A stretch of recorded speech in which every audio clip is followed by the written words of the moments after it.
할 때 저도 생각도 못했던데 제가 아마 평소에 그래 생각하고 있었겠죠. 진짜는 왜 진짜인가? 진짜 없기 때문에 진짜이다. 왜 가짜는 왜 가짜인가? 진짜 없기 때문에 가짜이다. 그걸 이제 진공이라고 하고 진여라고 하고 진심이라고 하고 여러 가지 이제 동화사 뒤에 가면 뭐가 있습니까? 진불함이 있습니다. 진불함. 진짜입니다. 진짜. 그래 신구의 부처님의 의협은 어떠냐? 생각이라고 하는 것은 강명변조라. 여러분들께서 지금 두 눈으로 희미하게도 보고 계시고 어렴풋하게 보고도 계시고 젊은 분들은 깽하게 이렇게 글자를 보고 계십니다만은 이 눈이 사실은 보는 것이 아니라 안에서 심강이 강명이 변조해서 본다면은 안에 생각인 이 내 자심은 내 생각은 내 스스로의 마음 말씀입니다. 자념, 자심, 자성이라고도 하죠. 이 불성은 이 세상에 무불지각이라 알지 못할 것이 하나도 없다. 근데 중생들은 나는 머리가 나쁘네, 생각이 짧네, 계획이 없네 해가지고 스스로 차단했을 뿐이지 가능성을 열어놓고 나면은 무량무변, 무량수 열애불, 무량강 열애불이 이대로 존재하는데 요 마음이 바로 우리의 의협이 광명변조라. 그래서 그 이름을 비로자나 법할 때 뭡니까? 비로자나 강명변조라. 그래서 해인사에도 대적강전을 써붙이니까 그대가 대적강전이니라. 법무사의 대웅전은 그대가 바로 대웅전이니라. 간음전에도 그대가 바로 관세음보살이니라. 관세음보살한테 기도해가지고 가피를 받을 때 관세음보살에게 의탁해서 기도하는 것은 조금 이제 삼류 이류쯤 되고 하다 보면 스스로가 관세음화되어서 어떤 어려운 곳에서도 남에게 구원을 받기라 하기보다는 세상을 구원하려고 나서는 그런 사람이 되고 말죠. 그것이 이제 부처님께서 우리에게 남겨주신 그건 같아요. 뭘 믿느냐 세 가지로 정리해 드렸습니다. 신구이로 해가지고 일체 중생들이 그 몸과 이름이 낱낱이 주어져가 있는데 부처님의 명호는 누구와 똑같다? 부처님 중생의 숫자와 동등하다. 또 하나 또 뭐라고 말씀드렸죠? 부처님의 법문이 있는데 법문은 망상분별이 왜 부처님의 법문하냐면 그런 때에 따라서 건기에 맞춰서 어당함을 따라서 뭘 시험합니까? 항상 거기에 맞는 설법을 하죠. 도둑놈한테는 도둑놈 설법을 해줘야 되고 그 다음에 잘하는 사람한테는 잘하는 설법 해줘야 되고 멍청한 사람한테는 멍청한 설법, 그죠? 영리한 사람은 영리한 설법을 해야 그게 눈높이에 맞는 것이니까 수의이립이라고 그랬죠. 거기에 어당한 게 마땅한 게 따라서 법을 세운다. 그래서 하루 종일 뭐가 흘러가고 있습니까? 법문이 흘러가고 있다. 누가? 정지소지 비여경이라. 예. 끝으로 부처님의 의협이라고 하는 것은 그러니까 이 눈으로 지금 경전을 보고 있는데 내 안강이 눈의 빛이 마음의 빛이 다 해가 쓰러질 때까지 하엄경을 보고 귀로 듣고 있는 이 광명이 마지막에 사그라질 때까지 법문을 듣겠다고 하는 믿음 이런 것들이 안입이 설신이가 통째로 전체가 강명변조라고 하는 사실을 믿는 것이 자심이 내 마음이 무불지각이라 눈으로 봐서 모를 게 없고 귀로 들어서 못 들을 게 없고 그렇잖아요. 다 듣잖아. 도레미파솔라시도 이건 모르는 사람 누가 있습니까? 다 알고 빨주노초 파남보 맛도 먹으면은 뭐 달고 쓰고 짜고 맵고 다 압니다. 고장나서 조금 이렇게 모자란 분들도 계시지만은 일리평등한 것이라. 그러면서 각각 중생은 나뭇잎이 각각이 다르듯이 사람도 각각이 다르고 그래서 흔히 이렇게 얘기하죠. 솔개는 하늘을 날고 용비의학이라. 그 연비의학이라. 갑자기 용자가 말을 들어. 솔개 연자. 용이 하늘 날거든. 솔개는 하늘을 날고 의학. 고기는 물에서 뛰논다. 그래서 새는 허공을 날면서 허공을 잊고 고기는 물에 놀면서 물을 잊었노라. 우리도 이제 불법 속에 푹 젖어서 바다를 찾는 것이 아니라 이 하엄 바다에 그냥 우리 사는 일상이 뭡니까? 하엄의 바다입니다. 하음 따르고 내 따르고 있다 하면은 이건 조금 잘못된 소리고. 이래서 열의 명호품이라고 했을 때 처음부터 제가 이렇게 임팩트를 이렇게 조금 세게 드라이브 그런 거는 뭡니까? 그대가 바로 열의 명호이니라. 그 대표적으로 이제 열의 명호가 쭉 등장하시겠죠. 그래도 내 자신도 당당하게 열의 명호에 속한다는 사실. 이런 것을 이제 염두에 두시면 뜻이 좀 좋을 것 같습니다. 마갈타국에는 뭐가 많다고요? 다슬기집이 많다.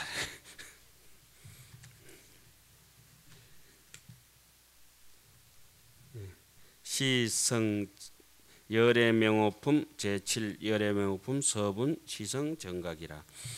이 시에 세존이 제마갈제구 아란냐 법보리 장중하사 시성 정각하사 어허 보강명전에 자연하장 사자지자하시니라. 그때에 세종께서 마갈타국 아란냐 법보리도량에 계시면서 계자가 좀 틀렸네요. 영덕 계자로 되어 있네요. 계시면서 비로소 정각을 이루시고 보강명전에서 연화장 사자자에 앉으셨다. 그러니까 보강명전이라는 이름도 널리 광명을 전하는 것. 그러니까 우리 자신이 보강명전이죠. 보강명 여기 보강명홀 아닙니까? 뭐 옛날 말로 하면 보강명전. 이 글로벌 시대는 보강명홀. 보강명전, 보광명.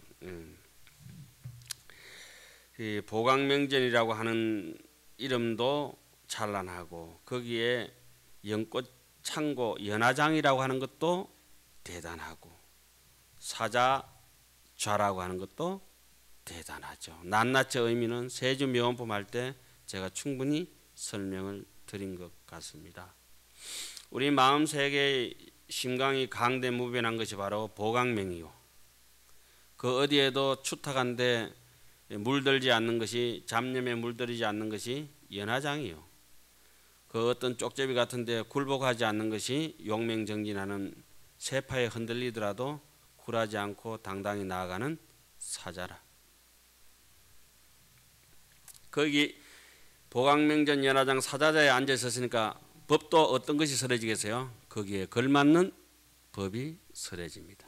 화장실에 가면은 온전히 똥물뿐이라서 속도 겉도 뭡니까? 오직 똥물밖에 없다. 그런데 부처님께서 시성 정각하시고 난 뒤에 용지에 대용지에 연못에 제석천이 선물하신 반듯한 반석 위에 모남 사각된 반석 위에 가만히 앉아서 일주일간 입정에 드셨다고 하는 그 설이 서역기라든지 이런 데 다 나오죠. 그 물은 어떻습니까? 입법개품 가면 자주 나옵니다. 검고 푸르고 청흙이었다. 맑고 푸르고 검푸르렀다. 검푸르다 말 우리 많이 쓰죠. 함경에 검푸르다 말 많이 나옵니다. 검푸르다 말은 너무 시원하고 깊고 깊어서 오묘한 아주 깊은 진리의 세계다. 이걸 나타내죠. 그리고 부처님께서 앉아 계시던 그 연못 중앙에 거기에 용지의 그 물맛은 어땠습니까? 달고도 맛있었다. 감미로웠다. 이렇게 이제 얘기를 합니다. 그리고 부처님 설법 자체가 어떻습니까? 감미롭다고 하는 것을 상나가정을 여실히 표현하는 것이겠죠. 하여튼 보강명전 연화장 사자좌에 앉으셨다. 세존의 덕이라. 세존은 어떠한 덕망을 가지고 계시냐? 그러면 몇 가지가 나오겠습니까? 10가지가 아니고 여기 이제 9가지가 나오는데 9가지도 몇 개? 10개. 11가지도 10개. 열의 시포가 몇 가지죠? 10개. 근데 실제로 보면은 열의 응공 정변지 명행족 선서 세간의 무상사 조장부 천인사 불 세존 몇 가지예요?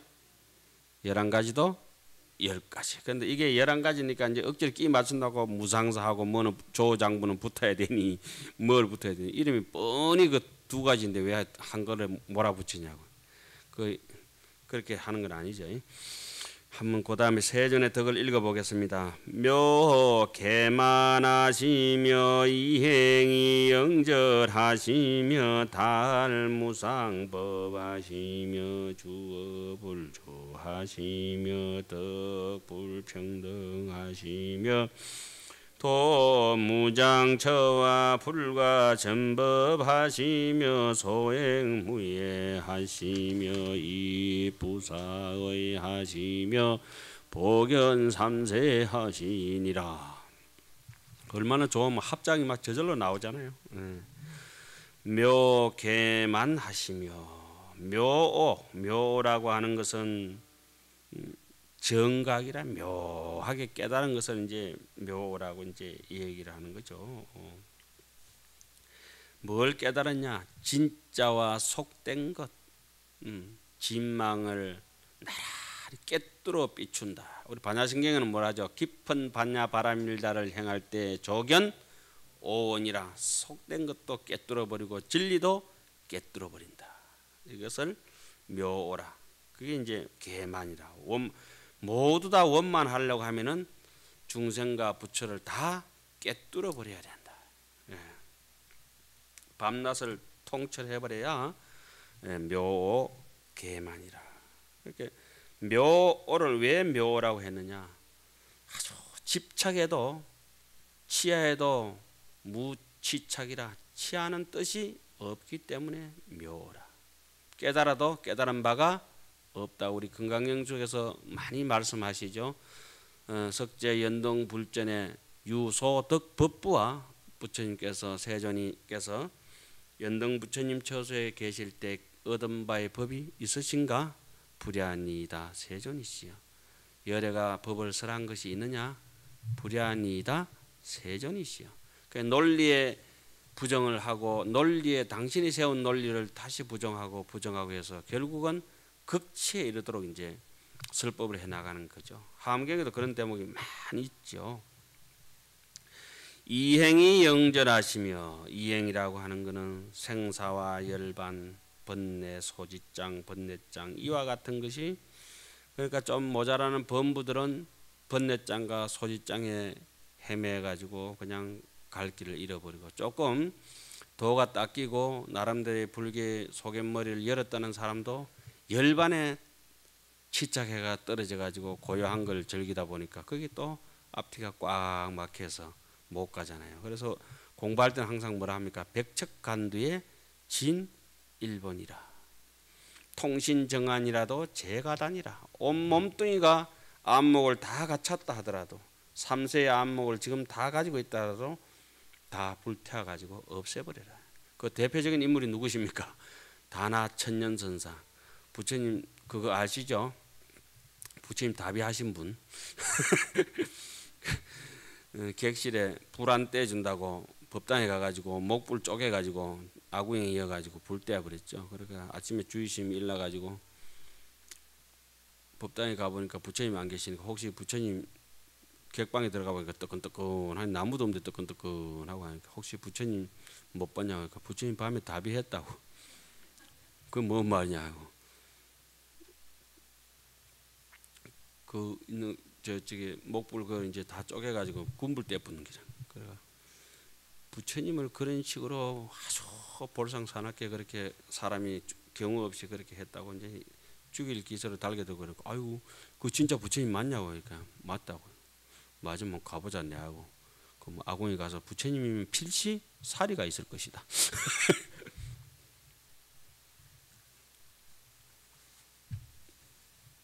예? 그 다나천년선사. 다나산에 도인들이 많았죠.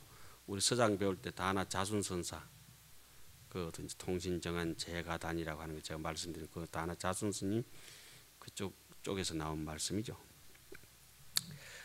여기서 두 가지의 길이 다 끊어졌다고 하는 것은, 범부 중생들은 그런 번뇌에 이제 사로잡혀 가지고 앞길이 캄캄해지고, 성문영각이나 이런 사람들은 열반에 이제 또 가름박혀 앞길이 캄캄하지만은, 현행하는 그 두 가지 장애가 세종께서는 없기 때문에 이행이 길이 영원히 끊어졌다. 영원히 끊어졌다 이런 말들은 이제 다시는 이제 앞에 현존하지 않는다고 하는 거죠. 영절기어라. 그다음에 그 영원히 끊어지지 않고 보통은 이제 붙었다 끊어졌다 하는 걸 갖다가 여석압초라 그러죠. 마치 돌로 풀 눌러놓은 듯이 돌을 제치면은 노릇끼리 하던 풀이 또 새파랗 쪽쪽하게 이제 살아나잖아요. 노릇끼리 하던 게 그게 이제 보통 이제 우리 심보죠. 확실히 못 빼내면은 그 암 종자가 자꾸 이제 돋아나는 거죠. 모양 없는 법을 통달하셨다. 달 무상법 하시며 모양 없는 법이라고 하는 것은 청정한 진여법을 모양 없는 법이라고 얘기를 하는 것입니다. 그 무상법이라고 하는 게 모양이 없다는 이 말은 건강경 얘기를 빌리자면 여러분들 잘 알고 계시는 개송 있죠. 약이 새겨나 이엄성구와 시는 행사도 불능견 열애하리라. 그러니까 볼 수 없는 것을 본다고 해서 통도사 선방에 가면은 글귀가 대문에 일어났죠. 능견, 능이 본다. 난사, 생각할 수 없는 것을 능이 볼 수 있다. 그걸 우리 흔히 일러서 견성 성불이라고 하죠. 견성이라고 하죠. 능견 난사문이라 이렇게 써놨습니다. 달 무상법이라 그런 뜻이죠. 달이라고 하는 건 요달한다. 이게 퍼펙트하게 명료하게 분명하게 확실하게 본다고 하는 거죠. 흔히 이제 통달할 때 통자가 높습니까? 달자가 높습니까? 아주 조금 낮은 해석으로는 달자가 더 높습니다. 통적 독선 귀신하고 통한 사람은 자기 몸이라도 이제 올바르게 올곧게 잘 이제 감수해가지고 잘 살고 달적 겸선천하리라. 완전 요달해버린 사람들은 온 세상과 더불어서 선을 같이 나눈다. 겸선한다. 겸선, 겸할겸자 선, 겸선. 그러니까 자기 혼자 통하는 사람들은 독선, 자기라도 잘 홀로라도 기신하고 자기 몸이라도 잘 보존하고. 자리의 입장에서는 통자요. 이타의 입장에서는 달자요. 그런데 그거는 뭐 글자 장난이죠. 제가 볼 때는 통달이고 그게 똑같은 말이죠. 뭐 옛날 사람들 그런 걸 막 저기 논어 같은 데나 이렇게 명심보안 같은 데 막 잡아 째가지고 그렇게 해석을 해놔요. 그런 걸 두고 이제 이영애 씨가 한마디 했죠. 마야 안다. 니나 잘해라. 친절한 금자시에 나오잖아요. 니나 잘해라. 이거죠. 여기서 달적 무상법이라 진여의 진리를 진여 청량한 것을 잘 요달하셨다. 누가? 부처님이 세종께서 주어 불주하시며 어디에 머무르시냐? 부처님이 머무실만 한 데에 머무르신다. 부처님이 머무르시는 것은 어디입니까? 대비심입니다. 대비심. 대자 대비한 마음에 머무르는 사람을 부처님이라고 하죠. 도둑질하는 사람은 항상 도둑질 마음에 머물러서 주착해가 있죠. 항상 서리꾼은 언제 틈을 보고 사람들 안 볼 때 슬쩍 해버릴까 하는 그죠? 아주 슬기로운 마음을 가지고 있죠. 슬쩍하는 불주라고 하는 머물만 하신 자리에 불주에 머무른다고 하는 거. 불주라고 하는 게 늘려서 얘기하면은 상락아정이요. 줄여서 얘기한다는 항상 대비에 머무르신다 이 말씀이고, 덕불평등이라 부처님께서 평등을 얻으시. 부처님의 평등이라고 하는 것은 중생을 똑같이 부처님처럼 대접하잖아요. 그게 이제 부처님이 평등한 거죠. 이건 정말 대단하죠. 우리는 조금만 해가지고 명예라든지 자리 하나 차지해버리고 나면은 밑에 사람을 갖다가 무시하는 아만이 교만심이 그만 순식간에 돋아나고, 또 좀 잘난 사람을 갖다가 자기하고 비슷한 사람을 좀 낮춰보는 아만을 뭐라고 했죠? 과만. 그럼 니 좀 가만히 있어라 하잖아요. 가만. 너무 세면 가만히 있어라 하잖아요. 과만 너물 갖자. 그거보다 좀 더 지나치면 뭐죠? 많이 과만, 망과만이라 하죠. 그래가 깨달음의 이 마음의 세계에 대해 가지고 일리평등하다 그러니까 진짜 지가 마음 깨달았다고 착각하는 사람들은 그런 분들 많죠. 정상만이라 하죠. 정상만. 제일 큰 거짓말이 못 깨닫고 깨달은 척하는 거. 그게 제일 큰 거짓말이죠. 정상만이 엄청 많습니다. 생각보다가. 대표적으로 누구 이름 되면 그 사람 여러분들도 알고 저도 알고 바로 들통 날 수 있는. 그러니까 부처님 있는 깨달음처럼 부처님 당신도 아시고 우리도 알아야 그건 부처님 깨달음이고, 지도 모르고 나도 모르는 거는 정상만입니다. 그거는 뭐 그냥 아는 척만 하는 것이죠. 하여튼 불평등을 얻으시고, 그다음에 도무장처라. 어떤 어려움에 처하든지 어떤 그런 게 있더라도 아무것도 장애가 되지 않고 불가전법하시며, 가히 굴릴 수 없는 법을, 그 불가전법을 부처님께서 얻으신 정도가 어느 정도입니까? 일반 외도들은, 소견이 없는 사람들은 도저히 굴리고 싶어도 굴릴 수 없는 것이라. 아무리 흔들리는 설악산의 흔들바위라 할지라도 깨미 한 마리가 흔들바위 흔들 수 있겠느냐 이거. 깨미가 지가 영양이 안 되는 외도이기 때문에 깨미의 영양으로서는 설악산 흔들바위를 흔들 수가 없는 것이라. 조그만 아이라도 와서 흔들면 흔들라 몰라도 쩌매하게 그런 것이 와서 어떻게 불교를 술법하고 부처님의 가르침을 펼치려 하면은 참 힘들죠. 그 우리도 항상 느끼는 게 뭡니까? 이래가지고 차라리 강의 안 하는 게 업 안 짓는 것이겠다 이런 생각할 때가 한두 번이 아니지 않습니까? 예. 그다음에 소행무해하시며 행하신 바가 어디에도 장애됨이 없다. 부처님을 그래서 표현할 때 어떻게 합니까? 원효스님께서 해양하실 때 그 일체 무예인이, 일체 색성향 미촉법, 과거 현재 미래 그 얻은 시간과 공간의 무예인, 장애가 없는 사람이 누구죠? 부처님이죠. 거기 여기서는 이렇게 해놨네요. 소행이 무예하시다 이렇게 해놨잖아요. 그러니까